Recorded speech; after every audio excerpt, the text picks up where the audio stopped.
Hello all, welcome back to our channel commerce concept building. अब कैसे हैं आप सब? आई होप आप सब एकदम अच्छे होंगे, एकदम बढ़िया होंगे। कल को जो मैंने टॉपिक छोड़ा था, क्या छोड़ा था कि मैंने आपको स्टेप्स बताए थे। किस चीज़ के स्टेप बताए थे? प्रोडक्ट पोजीशनिंग के स्टेप्स बताए थे। मैंने आपको लिखा, सिर्फ लिख के बताया था स्टेप्स को, उनको एक्सप्लेन नहीं किया था। तो फिर आज की वीडियो हम उसी से स्टार्ट कर रहे हैं, स्टेप्स इन प्रोडक्ट पोजीशनिंग। आप पहले वाली वीडियो देख लेना, इसमें मैं फिर से स्टेप्स नहीं लिख रही हूँ, सिर्फ मैं आपको समझा रही हूँ। चलो लिख देती हूँ, वरना समझाऊंगी कैसे। एक बार मैं और लिख देती हूँ। फर्स्ट स्टेप लिख रही हूँ अभी मैं। Identifying fine identifying possible competitive advantage. इसको मैंने आपको थोड़ा सा समझाया भी था कल को, क्या क्या कैसे करना है। पहला, ये पहला स्टेप है और हर चीज सीक्वेंस में चलेगी इसमें, ठीक है ना। क्या बोल रहा है पहले step? Identifying possible competitive advantage. इसका मतलब क्या? कॉम्पिटिटिव एडवांटेज क्या होती है? जो हमारे कॉम्पिटिटर्स हैं मार्केट में, उनकी जो वीकनेस है वो हमारी स्ट्रेंथ बन सकती है, उसकी उन लोगों की जो डिसएडवांटेज है वो हमारी एडवांटेज बन सकती है। तो सुनिए, यहाँ पे क्या लिखा है। The first step of product positioning is to identify possible competitive advantage। देखना कि कौन कौन सी हमारे पास एडवांटेजेस हमारे सामने पड़ी हैं, ठीक है ना।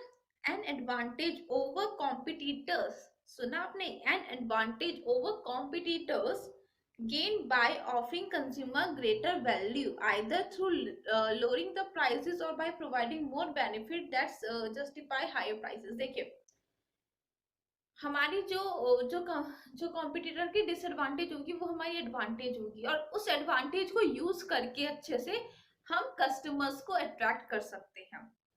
चाहे हम प्राइस को कम करें चाहे ज्यादा करें, लेकिन अगर हमारे पास एडवांटेज होंगे ना तो हम कस्टमर का दिल जीत सकते हैं, ठीक है ना। तो देखिए, यहाँ पे ये लोग बोल रहे हैं दो बेसिक टाइप्स की कॉम्पिटिटिव एडवांटेज होती हैं। और भी होती हैं, लेकिन जो बेसिक है वो यहाँ पे टू टाइप्स की एडवांटेज बता रहे हूँ। Two types of competitive advantages कौन कौन सी है?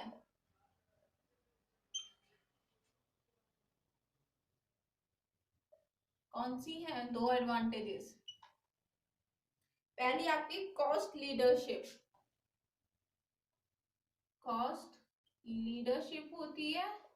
दूसरी होती है आपकी प्रोडक्ट डिफरेंशिएशन। प्रोडक्ट डिफरेंशिएशन क्या होता है मैंने आपको बता दिया था। प्रोडक्ट डिफरेंशिएशन ये बेसिकली दो टाइप की एडवांटेज होती हैं, और भी बहुत सारी एडवांटेज होती हैं, लेकिन ये मेन है, ठीक है। कॉस्ट लीडरशिप का मतलब क्या होगा कि जो हमारी कॉस्ट ऑफ प्रोडक्शन है वो कम है। मतलब हम यहाँ पे जो कॉम्पिटिटिव प्रोडक्ट बना रहा है उसकी जो कॉस्ट पड़ रही है, कॉस्ट ऑफ प्रोडक्शन वो ज्यादा है, हमारी कम है। मतलब हमें कॉस्ट की एडवांटेज हो रही है। हमें कम क्यों हो सकती है? या तो जो हमारी जो लेबर है वो सस्ती मिली हमें, रॉ मटेरियल हमें सस्ता मिल रहा है, या टेक्नोलॉजी जो हम अच्छी टेक्नोलॉजी यूज कर रहे हैं। मतलब बहुत सारी चीजें हो सकती है जिसकी वजह से हमारी जो कॉस्ट एडवांटेज हमें मिल रही है, ठीक है ना।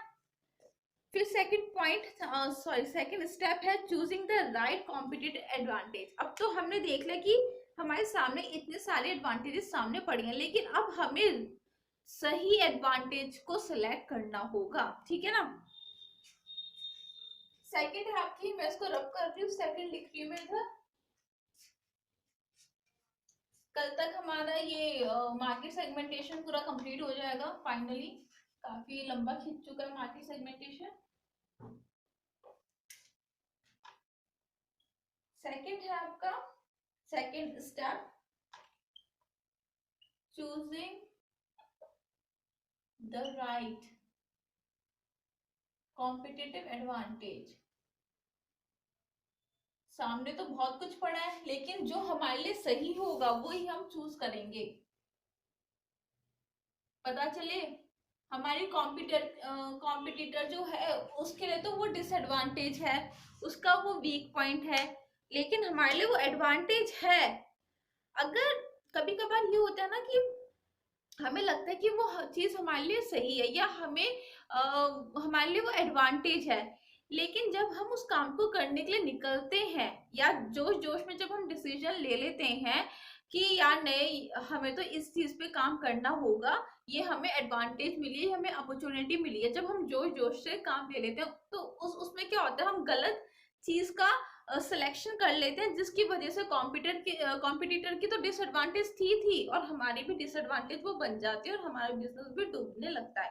तो बहुत जरूरी है जो आपके सामने एडवांटेजेस हैं उनमें से आपको बेस्ट एडवांटेज सिलेक्ट करनी है। आपको ये सोचना है कि हमारी पोटेंशियल क्या है, ठीक है ना। सब कंपनी, सब लोग अपनी पोटेंशियल जानते हैं, वरना वही बात हो जाएगी, कौवा चला हंस की चाल, अपनी चाल भी भूल गया, फिर आपका बिजनेस डूब ही जाएगा। तो फिर सेकंड है choosing the right competitive advantage. अब मैं आपको पढ़ के सुना देती हूँ, ये मैंने आपको कल भी समझाया था और अभी भी मैंने आपको अच्छे से समझा दिया। The second step is to choose the best one और one amongst the available advantage. चाहे आप एक चूज करो या दो चूज करो, लेकिन अच्छे चूज करो। A company may have several competitive advantage for a given product, ठीक है ना। Nowadays it may choose the best one which it will build its positioning strategy. तो हमें अच्छी एडवांटेज चूज करनी है, जिससे जो हमारी जो हमारे जो ये पोजिशनिंग का जो स्टेप चल रहा है, जो हमारा मोटिव है कि कस्टमर के दिमाग में हमें अपने प्रोडक्ट की पोजीशन बनानी है, वो अच्छे से बन पाए। तो बस इसमें यही है।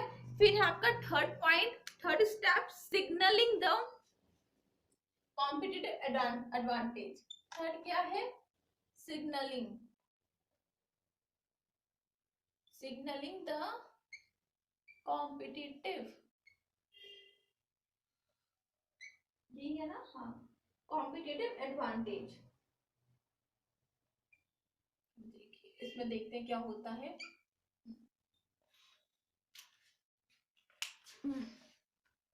The last step of product positioning is that the company should select the overall positioning strategy and signal it effectively to the market.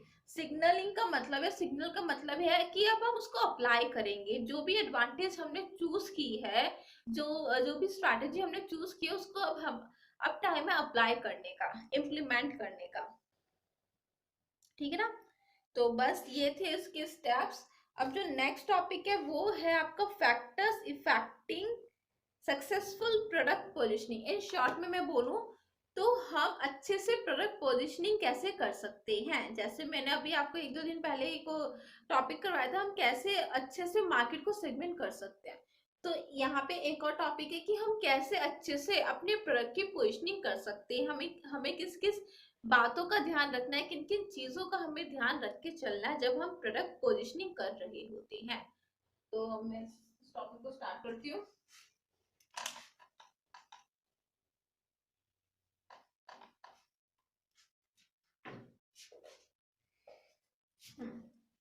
Topic है इफेक्टिव, कैसे हम अपनी प्रोडक्ट पोजिशनिंग को इफेक्टिव बना सकते हैं। इफेक्टिव प्रोडक्ट पोजिशनिंग, मैं भूल जाती हूँ स्पेलिंग कभी कभी, पोजिशनिंग, ठीक है जी, effective product positioning.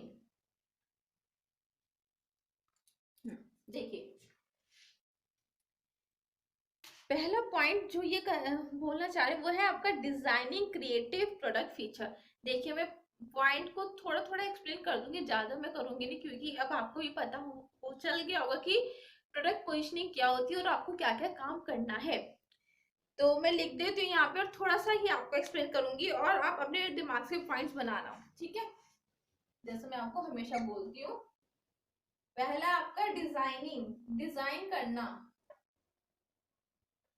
Designing creative product feature.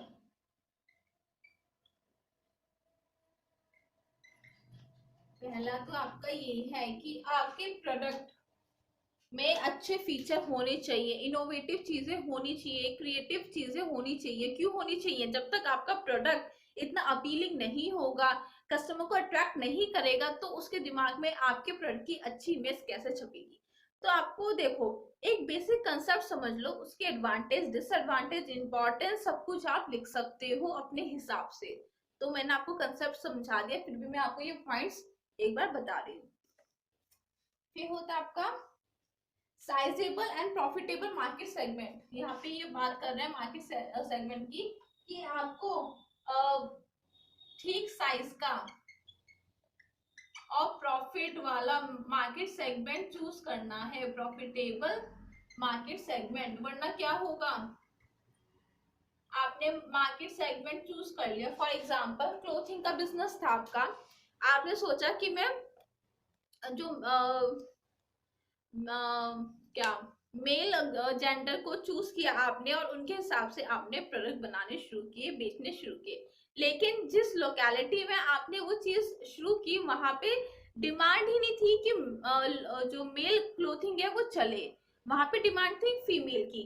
तो आप ये बताइए कि आज जो आपने सेगमेंट चूज किया मेल जेंडर का, क्या वो प्रॉफिटेबल है? नहीं है। तो आपको सेगमेंट भी ठीक से चूज करना है। और साइजेबल का मतलब क्या है? एक प्रॉपर साइज का होना चाहिए। पता चल रहा है कि आपने सेगमेंट चूज किया और उसकी डिमांड बहुत ही लिमिटेड है, 20 से 25 लोग ही सिर्फ उस चीज को खरीदेंगे, क्या वो एक साइजेबल, मतलब एक परफेक्ट साइज है? मतलब एक सेगमेंट का क्या वो आपको प्रॉफिट देगा? नहीं देगा, ले डूबेगा बल्कि। फिर होता है आपका एक्सिस्टेंस ऑफ कंपटीशन है आपका। एक्सिस्टेंस ऑफ कंपटीशन का यहाँ पे ये मतलब है कि आपको कंपटीशन को भी ध्यान रखना है, दिमाग में लेके चलना है, कंपटीशन को भी ध्यान में रखते हुए चलना है, ठीक है। फिर है आपका कंज्यूमर नीड्स को भी आपको ध्यान में रख के चलना है, कंज्यूमर नीड्स को भी ध्यान में रख के चलना है। और देखो यहाँ पे आपका इफेक्टिव मार्केटिंग मिक्स, देखो ये सारी चीजें रिपीट हो रही हैं, कोई भी ऐसी चीज नहीं है जो रिपीट नहीं होती, और आप इनसे और भी बहुत सारे पॉइंट्स बना सकते हो। एक मेन थीम इसकी यही है, हम कैसे कस्टमर के दिमाग में अपने प्रोडक्ट की, अपनी गुड्स की अच्छी इमेज छापे, ठीक है। तो ये सारी चीजें आपको बहुत काम आएंगी जब आप प्रोडक्ट पोजिशनिंग करने के लिए निकलोगे। तो ये था पूरा कंसेप्ट प्रोडक्ट पोजिशनिंग का। आई होप आपको इतना समझ में आया। देखिए जो दो टॉपिक बच रहे हैं वो है आपका टारगेट मार्केट और निश मार्केट। तो मैं अभी टारगेट मार्केट का आपको सिर्फ एक मेन कंसेप्ट समझा रही हूँ। टारगेट मार्केट में यहाँ पे दो अप्रोचेस बताई गई हैं, और तो मैं सोचू सिर्फ मैं आपको आज टारगेट मार्केट क्या होता है वो बता दूं, वैसे मैं आपको बता चुकी हूँ। फिर मैं इसकी दोनों अप्रोचेस और निश मार्केट क्या होता है वो मैं आपको कल को कवर कराऊंगी, और फाइनली हमारा मार्केट सेगमेंटेशन का कंसेप्ट पूरा खत्म हो जाएगा। तो मैं इसको रब करती हूँ और टारगेट मार्केट में आपको समझाती हूँ। कल को ये पूरा हमारा खत्म हो जाएगा। छोटा सा टॉपिक है टारगेट मार्केट, और टारगेट मार्केट के दोनों अप्रोचेस वो मैं आपको कल को समझाऊंगी निश मार्केट के साथ, ठीक है ना।